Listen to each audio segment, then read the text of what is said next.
Film ini bermula di sebuah pabrik di Perancis, di mana beberapa pekerja menyerbu kantor pemiliknya untuk meminta keadilan. Mereka menuntut agar dia mengaku bertanggung jawab atas kecelakaan baru-baru ini yang melukai banyak pekerja. Namun, pemilik yang sombong tersebut menyatakan bahwa dia tidak bersalah dan menolak memberikan kompensasi atas kerusakan yang terjadi. Hal ini membuat marah para pekerja pabrik dan mereka mulai membuat kekacauan di kantor. Mereka mengobrak-abrik tempat itu dan menyerang pemiliknya. Polisi segera tiba. Namun mereka tidak mampu menahan massa yang marah. Salah satu pekerja, Mitchell, menjadi sangat marah hingga ia menyerang polisi dan mulai mencekiknya. Ternyata pacarnya, Karin, juga salah satu korban kecelakaan tersebut. Dan dia berusaha mendapatkan keadilan untuknya. Namun dia dengan cepat ditundukkan oleh polisi lain yang menahannya. Film kemudian dipotong ke beberapa bulan kemudian di mana Mitchell terlihat bersantai di rumah. Dia telah dibebaskan dari penjara. Namun dia tidak diizinkan meninggalkan kota. Monitor pergelangan kaki memantau pergerakannya sepanjang waktu. Mitchell juga telah menceraikan istrinya, Alice, dan saat ini tinggal bersama pacarnya. Dia masih terbaring di tempat tidur karena cedera yang dideritanya akibat kecelakaan itu. Selanjutnya, kita diperkenalkan dengan putri remaja Mitchell dan Alice, Selma, dulunya seorang gadis ceria. Hidupnya berubah total karena perceraian orang tuanya. Dia kini menjauh dari teman-temannya dan selalu bersikap dingin terhadap orang lain. Suatu hari saat mengikuti kelas menunggang kuda, Selma melihat teman-temannya menonton video penangkapan ayahnya. Mereka terkekeh dan mengolok-olok kejadian tersebut. Hal ini membuat Selma marah dan dia membalas dengan menggosokkan kotoran kuda ke wajah temannya. Akibat perbuatannya, ibunya dipanggil ke kantor kepala sekolah. Selma kemudian dengan tegas diperingatkan bahwa jika dia tidak mengubah sikapnya, dia akan dikeluarkan dari sekolah. Malam itu, Selma pergi ke rumah ayahnya untuk menghabiskan akhir pekan. Saat dia menonton televisi, dia mengetahui bahwa Amerika Latin sedang mengalami hujan yang 100 kali lebih asam dari biasanya. Hal ini disebabkan oleh pemanasan global dan polusi selama bertahun-tahun. Hujan telah menghancurkan hutan dan membunuh ribuan hewan. Para ilmuwan memperkirakan bahwa hanya masalah waktu saja sebelum mencapai belahan bumi utara. Selma tertarik dengan berita tersebut namun ayahnya menutup televisi. Menasihatinya untuk tidak mempercayai omong kosong tersebut. Suatu malam, ketika dia sedang tidur, tiba-tiba hujan mulai turun. Alice menyadari bahwa putrinya telah membiarkan jendela terbuka. Jadi, dia menutupnya dan menaruh handuk di lantai untuk menyerap air. Tanpa sepengetahuannya, warna handuk berubah, menandakan bahwa air tersebut bersifat asam. Hujan akhirnya berhenti keesokan paginya namun cuaca masih sangat berawan dan suram. Saat ini, telah terjadi beberapa insiden orang terluka akibat hujan, sehingga negara ini berada dalam kondisi siaga tinggi. Saat Alice akhirnya membaca berita tersebut, dia menjadi khawatir terhadap putrinya, yang baru saja berangkat ke sekolah. Dia mencoba menghubungi ponselnya, namun tidak berhasil, karena tidak punya pilih lain. Alice menghubungi mantan suaminya, Mitchell, dan memberitahu dia tentang situasinya. Yang terakhir ini menjadi khawatir juga. Jadi mereka memutuskan untuk pergi ke sekolah Selma bersama dan membawanya kembali. Sayangnya, ketika mereka sampai di halaman sekolah, mereka mengetahui bahwa para siswa telah pergi menunggang kuda di hutan. Keduanya langsung bergegas menuju lokasi. Namun ratusan orang tua lainnya juga menunggu untuk menjemput anaknya sehingga menyebabkan kemacetan. Saat itu, Alice keluar dari truknya dan melihat awan gelap terbentuk di atas mereka. Jadi, dia dan suaminya keluar dari jalan dan bergegas menyelamatkan putri mereka. Di tempat lain, kita melihat Selma dan kudanya sendirian di hutan. Ternyata dia adalah pengendara yang sangat buruk sehingga teman-temannya meninggalkannya. Saat itu, beberapa tetes air hujan mulai turun, membakar ranting-ranting dan dedaunan di tanah. Hal ini juga berdampak pada kuda malang tersebut dan ia mulai melarikan diri dengan panik. Di luar hutan, orang tuanya menyadari bahwa truk mereka tidak dapat melaju lebih jauh sehingga Michael memutuskan untuk terus berjalan kaki. Untungnya, dia berhasil menemukan Selma saat dia keluar dari hutan sendirian. Keduanya kemudian berlindung di kandang terdekat, tepat sebelum hujan mulai turun deras. Namun, Tempat tersebut ternyata tidak aman karena beberapa tetesan hujan asam mulai bocor dari langit-langit. Hal ini membuat Mikal panik sehingga ia buru-buru menelepon istrinya untuk memberitahukan lokasi mereka. Alice kemudian berkendara melewati hujan lebat dan jarak pandang yang rendah. Namun entah bagaimana dia berhasil mencapai istal. Setelah itu, keluarga tersebut melompat ke dalam truk dan mereka pergi dari sana. Sepanjang perjalanan, mereka mendengar jeritan mengerikan orang-orang yang mati terbakar karena hujan. Mereka akhirnya mencapai jalan raya utama namun ternyata jalan tersebut masih diblokir karena lalu lintas. Saat truk mereka perlahan-lahan hancur karena hujan, Alice tahu bahwa mereka tidak punya banyak waktu sehingga dia menabrak beberapa mobil. Pada suatu saat, pintu belakang mereka tiba-tiba terbuka dan seorang pria yang terluka mencoba masuk. Namun Mikal menendangnya dan menutup pintu dengan utuh. Lalu, Alice menemukan celah dan melaju dengan kecepatan tinggi, nyaris menghindari bencana. Beberapa jam kemudian, hujan akhirnya berhenti dan kami melihat pembantaian besar-besaran yang diakibatkannya. Banyak orang tergeletak mati di jalanan, dan beberapa benda meleleh hingga tak bisa dikenali lagi. Sementara itu, keluarga tersebut masih dalam perjalanan, dan mereka ingin meninggalkan negara tersebut. Namun truk mereka segera mogok karena kerusakan parah akibat hujan asam yang ditimbulkannya. Hal ini memaksa keluarga tersebut untuk mencari perlindungan pada malam hari di sebuah rumah yang ditinggalkan. Yang mengejutkan mereka, tempat tersebut telah didekorasi untuk pesta ulang tahun. Yang sayangnya tidak dapat dimulai.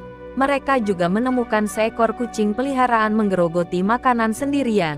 Selma mencoba mengelusnya namun ibunya menghentikannya, mengatakan bahwa bulunya mungkin bersifat asam. Sementara itu, Mikal mendapati persediaan air mengalir. Namun dia tidak yakin apakah air tersebut aman untuk diminum. Ia berpikir sejenak dan memutuskan untuk mengujinya pada kucing tersebut dengan menaruh air ke dalam mangkuknya. Namun, Selma tidak menyukai gagasan itu sehingga dia segera mengosongkan mangkuk tersebut ke wastafel. Alice kemudian menemukan air kemasan, dan keluarganya bergantian meminumnya sedikit demi sedikit. Kemudian, mereka memakan makanan dari lemari es dan menggunakan kertas timah untuk menutupi kaki mereka. Hal ini memberi mereka kelegaan sesaat dari situasi bencana yang mereka alami. Mikal kemudian pergi untuk memeriksa mangkuk yang tadi, dan secara mengejutkan menemukan bahwa mangkuk itu telah meleleh. Artinya, air keran tersebut sama sekali tidak aman untuk diminum. Beberapa jam kemudian, orang tuanya tertidur. Namun Selma tidak dapat melakukannya karena suara rintik hujan di luar. Ternyata hujan sudah mulai turun lagi, dan beberapa tetesan merembes melalui langit-langit. Selma kemudian pergi untuk memeriksa kucing itu, dan menemukannya dalam keadaan berlumuran darah dan tak bernyawa. Hal ini membuatnya sangat kesal dan dia bergegas kembali ke ibunya untuk mencari kenyamanan. Di pagi hari, hujan berhenti dan keluarga tersebut berangkat dengan berjalan kaki. Mereka menemukan ribuan orang lain seperti mereka sangat ingin meninggalkan negara tersebut. Setelah berjam-jam perjalanan, mereka tiba di sebuah jembatan di mana polisi hanya mengizinkan beberapa orang lewat karena alasan keamanan. Namun massa yang marah tampaknya tidak peduli dan mereka terus mendorong. Selama kekacauan tersebut, Alice semakin terdesak dan terpisah dari keluarganya. Sekarang gilirannya untuk menyeberangi jembatan bersama beberapa orang lainnya. Alice memberitahu polisi bahwa dia tidak bisa pergi tanpa keluarganya. Tapi mereka tidak peduli dan memintanya untuk melanjutkan. Sayangnya, saat dia melangkah lebih jauh, jembatan tiba-tiba mulai runtuh. Banyak orang langsung tertimpa puing-puing sementara yang lain terinjak-injak. Alice berusaha sekuat tenaga untuk menghubungi keluarganya. Namun dia terjebak di tengah kerumunan yang mengamuk. Kemudian, pagar di belakangnya patah, dan dia terjatuh ke dalam air bersama beberapa orang lainnya. Hal ini menyebabkan kulitnya terbakar dan meleleh, dan dia berteriak ketakutan. Saat Selma melihat ibunya berjuang di dalam air, dia bergegas membantunya. Namun Mikal turun tangan. Keduanya hanya bisa menyaksikan Alice yang malang menderita kematian yang menyakitkan di dalam air. Setelah kejadian ini, pihak militer mengawal orang-orang tersebut pergi dengan truk mereka. Mereka dibawa ke barak tentara, tempat mereka diberi makanan dan tempat berlindung. Mikal menggunakan kesempatan ini untuk menghubungi pacarnya. dan mereka akhirnya berbincang setelah sekian lama. Di pagi hari, warga sipil dibagi menjadi beberapa kelompok dan dimuat ke dalam truk. Mereka kemudian dibawa ke hutan, di mana mereka harus melanjutkan sisa perjalanan dengan berjalan kaki. Para pejabat militer memimpin mereka dengan suar merah agar tidak ada yang terpisah. Beberapa saat kemudian, awan mulai muncul lagi, dan hal ini membuat semua orang panik. Orang-orang mulai berlari menyelamatkan nyawa mereka. Tapi Selma terus tersandung karena gugup. Mikal melakukan yang terbaik untuk membuatnya tetap bergerak.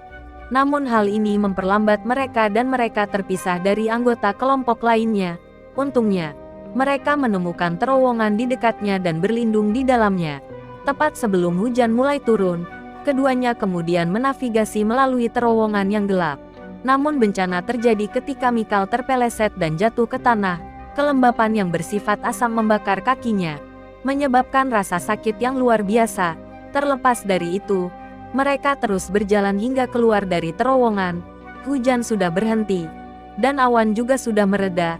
Ayah dan putrinya kemudian berjalan berjam-jam sampai mereka menemukan beberapa rumah. Mikal mencoba menggedor salah satu pintu agar diizinkan masuk, namun tidak mendapat jawaban. Hal ini menghabiskan sisa energinya dan dia akhirnya terjatuh ke lantai karena kelelahan. Melihat hal ini, Selma bergegas menghampirinya dan mulai berteriak minta tolong. Ketika Mikal sadar kembali, dia mendapati dirinya berada di rumah salah satu penghuni bernama Deborah. Dia tampak seperti wanita tegas yang tinggal bersama putra kecilnya. Deborah menyediakan air kemasan dan pakaian bersih untuk Mikal, namun menolak berbagi makanan karena persediaannya sudah hampir habis. Kemudian, saat Selma berjalan-jalan di lantai atas, dia melihat dindingnya ternoda oleh asam. Dia juga menemukan perangkat yang ditutupi plastik dan mencoba menyentuhnya. Namun Deborah menghentikannya. Saat keduanya mengobrol, wanita tersebut mengungkapkan bahwa perangkat tersebut digunakan untuk perawatan dialisis putranya. Namun terkadang mereka tidak bisa naik ke atas karena plafon bocor. Saat Mikal mengetahui hal ini, ia membawa perangkat tersebut ke bawah agar anak tersebut dapat menjalani cuci darah dengan aman. Deborah berterima kasih atas bantuannya sehingga dia akhirnya setuju untuk berbagi makanan dengan mereka. Malam itu, ayah dan anak perempuannya memutuskan untuk tidur di garasi karena mereka yakin di sini jauh lebih aman. Namun begitu mereka mematikan lampu, Deborah menutup pintu dari luar. Dia kemudian menghampiri putranya dan berbaring di sampingnya, menunggu hal yang tak terhindarkan datang. Tak lama kemudian, hujan turun deras dan rumah mulai bocor. Keran dan kabel listrik mulai meleleh sementara asap asam keluar dari berbagai lubang. Di lantai bawah, Mikal dan Selma tiba-tiba terbangun dan menyadari bahwa rumahnya akan hancur. Mereka mencoba membuka pintu namun terkunci dari luar. Selma tidak ingin meninggalkan teman-teman barunya sehingga dia berteriak memanggil mereka. Namun ayahnya segera menariknya kembali saat rumahnya mulai runtuh. Keduanya kemudian masuk ke dalam mobil Deborah dan melarikan diri dari sana. Mikal sangat kesulitan mengemudi karena jarak pandang hampir nol dan mobil mulai hancur. Namun, entah bagaimana, dia membawa mereka keluar dari badai dengan selamat.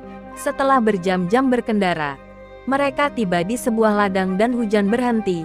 Selma yang panik bertanya kemana mereka akan pergi.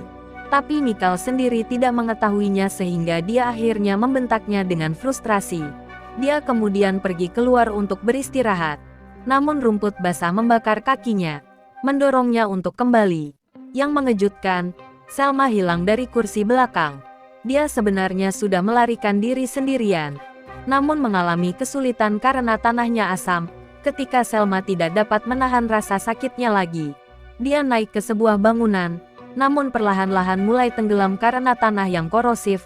Saat dia terlihat akan mati, ayahnya yang heroik muncul dan menyelamatkannya dari bangunan tersebut. Dia kemudian menggendongnya di punggungnya dan entah bagaimana membawanya ke kendaraan mereka.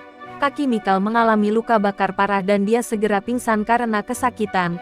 Untungnya, saat matahari terbit, mereka diselamatkan oleh tim militer dan dilarikan ke rumah sakit. Mikal kemudian segera diberikan pengobatan. Sedangkan Selma menanyakan kabar keluarganya. Dia segera mengetahui bahwa pacar ayahnya, Karin, meninggal beberapa hari yang lalu. Namun, dia memilih untuk tidak memberitahukannya untuk saat ini. Film berakhir saat Selma menemui ayahnya yang sedang dalam masa pemulihan dan tidur dalam pelukannya.